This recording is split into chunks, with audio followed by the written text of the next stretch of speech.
আসসালামু আলাইকুম। সংবাদে আপনাদের সবাইকে স্বাগত জানাচ্ছি। আমি ফিরোজ তোহা। শুরুতেই সংবাদ শিরোনাম। বাংলাদেশের সর্বশেষ গুরুত্বপূর্ণ আপডেট সংবাদে আপনাকে স্বাগত। শুরুতেই সংবাদ শিরোনাম, পরে বিস্তারিত। শুরুতেই জানিয়ে দিব, সচিবালয় আনসার এবং ছাত্র জনতার সংঘর্ষ, আহত অন্তত 40। এরপর জানিয়ে দিব, আন্দোলনে গুলিবিদ্ধ কাজল, জীবন মৃত্যুর সন্দিক্ষণে। এদিকে 24 ঘন্টার মধ্যে হামলাকারীদের বিচারের আওতায় আনার দাবি। সচিবালয় বৈষম্য বিরোধী ছাত্র আন্দোলনের সমন্বয়ক সহ শিক্ষার্থীদের উপর হামলা করা আনসার সদস্যদের 24 ঘন্টার মধ্যে গ্রেপ্তার এবং সরকারের সকল দপ্তরে ক্লিন অভিযান পরিচালনা সহ 3 দফা দাবি জানিয়েছে প্ল্যাটফর্মটি। জানিয়ে দিব, ছাত্রদের তাড়া খেয়ে পালালেন আনসার সদস্যরা। রাজধানীর সচিবালয়ে এলাকায় আনসার সদস্যদের সঙ্গে ঢাকা বিশ্ববিদ্যালয়ের শিক্ষার্থীদের ধাওয়া পাল্টা দেওয়া এবং সংঘর্ষের ঘটনা ঘটে। পরে শিক্ষার্থীদের তাড়া খেয়ে আনসার সদস্যরা সচিবালয় ছেড়ে পালিয়ে যায়। এ সময় বেশ কিছু আনসার সদস্য সেনাবাহিনীদের হাতে গ্রেপ্তার হয়েছে। জানিয়ে দিব, এবারে আন্দোলনকারীদের সঙ্গে আনসারের কোনো সম্পর্ক নেই বললেন আনসার মহাপরিচালক। আন্দোলনকারী আনসার সদস্যদের সঙ্গে ব্যাটালিয়ন আনসারের কোনো সম্পর্ক নেই বলে জানিয়েছেন বাংলাদেশ আনসার এবং গ্রাম প্রতিরক্ষা বাহিনীর মহাপরিচালক DG major general Abdul Motaleb Sajjad Mahmud. গত রাতে তিনি সব কথা বলেন। এবং সর্বশেষ জানিয়ে দিব, জাতির উদ্দেশ্যে ভাষণে যা বলেন ডক্টর মোহাম্মদ ইউনূস। রোববার সন্ধ্যা 7:30টায় জাতির উদ্দেশ্যে ভাষণ দেন প্রধান উপদেষ্টা। তিনি বলেছেন, বাংলাদেশের মানুষ চাইলেই নির্বাচন হবে। আমরা ক্ষমতার জন্য বসিনি। আমরা যে কোনো সময় আপনারা যখন আমাদের বিদায় দেবেন আমরা তখনই ক্ষমতা ছেড়ে দেব। প্রিয় দর্শক, এতক্ষণ শুনছিলেন সংবাদ শিরোনাম, এবারে বিস্তারিত। তবে তার আগে বন্ধুরা, অনুরোধ থাকবে সংবাদটিতে একটি লাইক দিন। এই চ্যানেলে আপনি নতুন হয়ে থাকলে আমাদের সংবাদটি দেখতে দেখতে চ্যানেলটি সাবস্ক্রাইব করে রাখুন। কমেন্ট করে জানিয়ে দিন আপনার মূল্যবান মতামত। জানিয়ে দিন বন্ধুরা, আপনি বিশ্বের কোন দেশ থেকে আমাদের সংবাদটি দেখছেন এবং শুনছেন।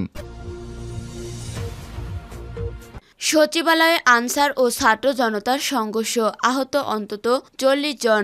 রাজধানীর সচিবালয় এলাকায় আনসার সদস্যদের সঙ্গে ছাত্র জনতার পাল্টাপাল্টি ধাওয়া ও সংঘর্ষের ঘটনায় অন্তত 40 জন আহত হয়েছেন। আহতদের উদ্ধার করে ঢাকা মেডিকেল কলেজ হাসপাতালের ঢামেক জরুরি বিভাগে নেওয়া হয়েছে। রোববার রাত 9:20 দিকে সচিবালয়ের সামনে সংঘর্ষের ঘটনা ঘটে। হতাহত বিষয়টি নিশ্চিত করেছেন ঢামেক হাসপাতালগুলোর পুলিশ ফাঁড়ির ইনচার্জ পরিদর্শক মোহাম্মদ বাচ্চু মিয়া। তিনি বলেন, সচিবালয়ের সামনে শিক্ষার্থী ও আনসারদের সংঘর্ষে অন্তত 40 জন আহত হয়ে ঢাকা মেডিকেল চিকিৎসা নিতে এসেছে।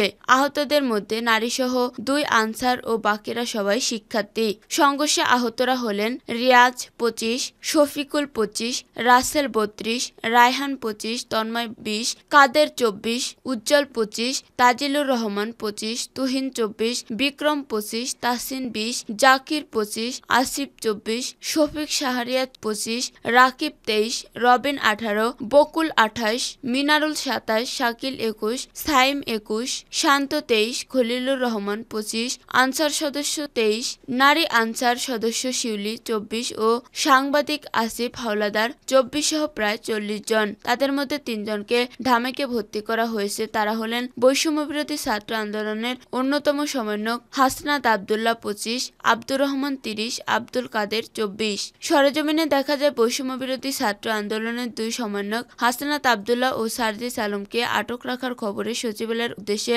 রওনা হন ঢাকা বিশ্ববিদ্যালয়ের শিক্ষার্থীরা। এ সময় আনসার সদস্যরা শিক্ষার্থীদের ধাওয়া করে। এ সময় কয়েকজনকে লাঠিপিটা করেন আনসার সদস্যরা। পরে শিক্ষার্থীরা ইটপাটকেল নিক্ষেপ করলে আনসার সদস্যরাও পিছু হটেন। আন্দোলনে গুলিবিদ্ধ কাজল, জীবন মৃত্যুর সন্ধিক্ষণে। ছাত্র জনতার আন্দোলনে গুলিবিদ্ধ জাহাঙ্গীরনগর বিশ্ববিদ্যালয়ের ছাত্র মিয়া মোহাম্মদ কাজল জীবন মৃত্যুর সন্ধিক্ষণে লড়ছে বলে জানিয়েছেন বৈষম্যবিরোধী ছাত্র আন্দোলনের অন্যতম সমন্বয়ক সার্জিস আলম। শনিবার 24 আগস্ট বিকেলে নিজের ফেসবুক আইডিতে এক পোস্টে এই তথ্য জানান তিনি। পোস্টে সার্জিস লিখেছেন, আমরা আমাদের ভাই আবু সাইদের কথা জানি, কিন্তু কাজল ভাইয়ের মতো এমন শত শত ভাইয়ের কথা এখনো জানি না। কাজল ভাই জাহাঙ্গীরনগর বিশ্ববিদ্যালয়ের 44 ব্যাচের ইংরেজি বিভাগের ছাত্র। ঢাকার ন্যাশনাল ইনস্টিটিউটে তিনি এখন জীবন মৃত্যুর সন্ধিক্ষণে। বিয়ে হয়েছে মাত্র 1 বছর। তিনি লিখেছেন, অ্যানিভার্সারি উপলক্ষে যাত্রাবাড়িতে আত্মীয়ের বাসায় গিয়েছিলেন কাজল ভাই। সেখান থেকেও দেশের এই অবস্থা। সহধর্মিণীর কাছে অনুমতি চেয়েছিলেন, সেখান থেকে রাস্তায় বেরিয়ে পড়ার। প্রিয় সহধর্মিণী না করতে পারেননি। এরপর থেকে কাজল ভাইকে পুলিশ নামক কোনো এক নরপশু সরাসরি মাথায় শুট করে।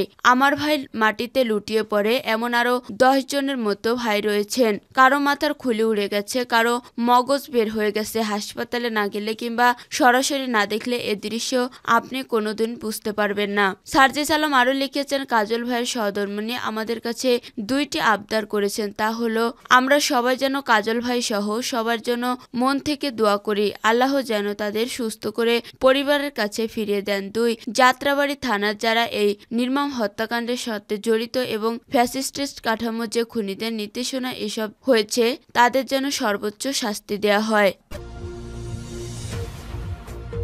24 ঘন্টার মধ্যে হামলাকারীদের বিচারের আওতায় আনার দাবি। সচিবালয় বৈষম্যবিরোধী ছাত্র আন্দোলনের সমন্বয়ক সহ শিক্ষার্থীদের উপর আন্দোলনরত আনসার সদস্যদের হামলার ঘটনায় জড়িতদের 24 ঘন্টার মধ্যে গ্রেপ্তার ও সরকারের সকল দপ্তরে ক্লিন অভিযান পরিচালনা সহ 3 দফা দাবি জানিয়েছেন প্ল্যাটফর্মটি। রোববার 25শে আগস্ট রাত 12:15টার দিকে ঢাকা বিশ্ববিদ্যালয়ের রাজু ভাস্কর্যের পাদদেশে এক জরুরি সংবাদ সম্মেলনে এ দাবি জানান বৈষম্য বিরোধী ছাত্র আন্দোলনের অন্যতম সমন্বয়ক আবু বাকের মজুমদার। আবু বাকের 3 দফা দাবি জানিয়ে বলেন, আহত শিক্ষার্থীদের চিকিৎসা খরচ সরকারকে বহন করতে হবে, শিক্ষার্থীদের উপর হামলাকারীদের 24 ঘন্টার মধ্যে গ্রেপ্তার করতে হবে এবং সরকারের সব পর্যায়ে ক্লিন অভিযান পরিচালনা করে ফ্যাসিবাদী দোসরদের চিহ্নিত করে বিচারের আওতায় আনা হবে। আরেক সমন্বয়ক সার্জিস আলম বলেন, শকুনদের বলে দিতে চাই, আজকের পর থেকে সচিবালয়ের আশেপাশে অবস্থান করলে ছাত্র জনতা দেখে নেবে। তিনি বলেন, 36 দিনের গণ অভ্যুত্থানে আমরা সচিবালয় ঘেরার মতো কোনো কর্মসূচি দেইনি, কারণ এখান থেকে রাষ্ট্র পরিচালিত হয়। গণ অভ্যুত্থানের কয়েকদিন যেতে না যেতেই অধিকার আদায়ে নানা ভণ্ডামি করে সচিবালয় ব্লকেট করে তারা স্বৈরাচারের দালাল। আমাদের ভাইদের উপর হামলাকারীদের বিচার না হওয়া পর্যন্ত আমরা রাজপথ ছাড়ছি না। শকুনদের সাবধান করে দিতে চাই, আমার ভাইয়ের দিকে হাত বাড়ালে তার অস্তিত্ব থাকবে না। ছাত্রদের তাড়া খেয়ে পালালেন আনসার সদস্যরা। রাজধানীর সচিবালয় এলাকায় আনসার সদস্যদের সঙ্গে ঢাকা বিশ্ববিদ্যালয়ের শিক্ষার্থীদের ধাওয়া পাল্টা ধাওয়া ও সংঘর্ষের ঘটনা ঘটেছে। পরে শিক্ষার্থীদের তাড়া খেয়ে আনসার সদস্যরা সচিবালয় ছেড়েছেন। রোববার রাত 9:50 দিকে সচিবালয়ের সামনে এ ঘটনা ঘটে। সরেজমিনে দেখা যায়, বৈষম্য বিরোধী ছাত্র আন্দোলনের 2 সমন্বয়ক হাসনাত আবদুল্লাহ ও সার্জিস আলমকে আটক রাখার খবরে সচিবালয়ের উদ্দেশ্যে রওনা হন ঢাকা বিশ্ববিদ্যালয়ের শিক্ষার্থীরা। এ সময় আনসার সদস্যরা শিক্ষার্থীদের ধাওয়া করে। এ সময় কয়েকজনকে লাঠি পিটা করে আনসার সদস্যরা। পরে ধাওয়া পাল্টা ধাওয়া সংঘর্ষের ঘটনা ঘটে। এর আগে রাত 8:30টার দিকে হাসনাত আবদুল্লাহ ও সার্জিস আলম তাদের ফেসবুক পোস্টে আটক রাখার বিষয়টি জানালে বিক্ষুব্ধ শিক্ষার্থীরা রাজু ভাস্কর্যের পাদদেশে জমা হতে থাকে। পরে রাত 9টায় তারা সচিবালয়ের উদ্দেশ্যে যাত্রা শুরু করে। আন্দোলনকারীদের সঙ্গে আনসারের কোনো সম্পর্ক নেই, বললেন মহাপরিচালক। আন্দোলনকারী আনসার সদস্যদের সঙ্গে ব্যাটালিয়ন আনসারের কোনো সম্পর্ক নেই বলে জানিয়েছেন বাংলাদেশ আনসার ও গ্রাম প্রতিরক্ষা বাহিনীর মহাপরিচালক DG major general Abdul Motaleb Sajjad Mahmud. রোববার রাতে তিনি একথা জানান। আনসার ডিজি বলেন, বিশৃঙ্খল আন্দোলনকারীরা অঙ্গীভূত আনসার, যাদের সঙ্গে ব্যাটালিয়ন আনসারের কোনো সম্পর্ক নেই। এ ব্যাপারে সবাইকে সজাগ থাকার অনুরোধ জানাই। তিনি আরো বলেন, আন্দোলনকারী অনেকেই আনসার সদস্য নয়, তারা বহিরাগত। তারা আনসারের পোশাক নিয়ে আন্দোলনে আসেন অন্য উদ্দেশ্যে।